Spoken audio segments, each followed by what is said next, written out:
Posting చేయించే అవకాశం ఉంది సార్. అట్లా కాదు సార్, అంటే ఎంతలో అవుతుంది సార్? అది ఒకసారి వస్తే మాట్లాడదామండి. అంటే కలిసి మాట్లాడమంటారండి? రేపు బయలుదేరామండి. ఎన్నింటికి రమ్మంటారు సార్?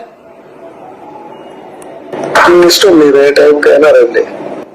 సరే సార్. ఇప్పుడు మా చెల్లి కూడా కావాలండి. నేను ఒక్కడే, మా బావ నేను వస్తే సరిపోతుంది. మీ ఇద్దరైనా రండి, మీ ఒక్కరైనా రండి, ఆవిడతో ఏం పని లేదు. మీరే మాట్లాడి ఫైనల్ చేసుకుంటారు. అవును సార్. అదే సరే సార్, అయితే రేపు 10 గంటలకల్లా వచ్చేస్తాను సార్. వచ్చి మీకు కాల్ చేస్తాను సార్ ఈ నెంబర్కి. మాక్సిమం ఒకరు వస్తే బెటర్, ఇద్దరు వస్తే కూడా ఒకరితోనే కదా మాట్లాడేది. మీరు నెక్స్ట్ వాళ్ళు చెప్తారు కదా సార్. ఏం లేదు, కొంచెం ఇది సీక్రెట్ గా చేసుకున్నారు కదా. ఓకే, తప్పకుండా సార్. నాకు అర్థమైంది సార్.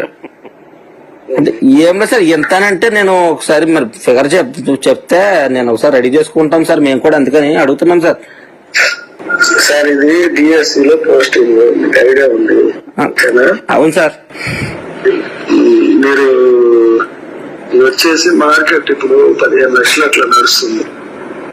బాబాయ్ అంతంటే పెట్టలేమండి. ఏంటంటే డైరెక్ట్ గా పోస్టింగ్ ఇవ్వట్లే కదా. సరే, అది ఏదన్నా మీరు వచ్చి మాట్లాడితే ఏమన్నా నెగోషియేషన్స్ చేద్దామంటే చేద్దాం. సరే సార్, అయితే ఓకే అండి. మాట్లాడతాను. ఓకేనా? అలాగే అండి. వీలైతే నేను యాక్చువల్ ఏంటంటే నేను ఇప్పుడు టైం తక్కువ ఉంది కాబట్టి ఇంటికే పిలిపించి మాట్లాడతాను. మా ఇంట్లోనే మాట్లాడుకుందాం. Okay sir. అలాగే సార్. కొంచెం పర్సనల్ గా వస్తే మాట్లాడి చేద్దాం. తప్పకుండా సార్. ఓకే అండి, థ్యాంక్ యూ సార్. కొంచెం పర్సనల్ గా రండి, ఎవరితో ఇది డిస్కస్ చేసుకోవాలి. లేదండి, చెప్పిందండి మా చెల్లి చెప్పిందండి. పోస్ట్ ఇంపార్టెంట్ కదా సార్. మా ప్రజెంట్ వస్తామండి, చూసుకుంటాం సార్. సరే అండి. ఆంధ్రప్రదేశ్ ప్రభుత్వ లోగో డీపీగా పెట్టుకుని ఒక క్యాండిడేట్ తో బేరసారాలు చేస్తున్న వీడియో ఇది. ఈ వీడియో బయటకు రాగానే తూతూ మంత్రంగా ఒక కేసు పెట్టారు.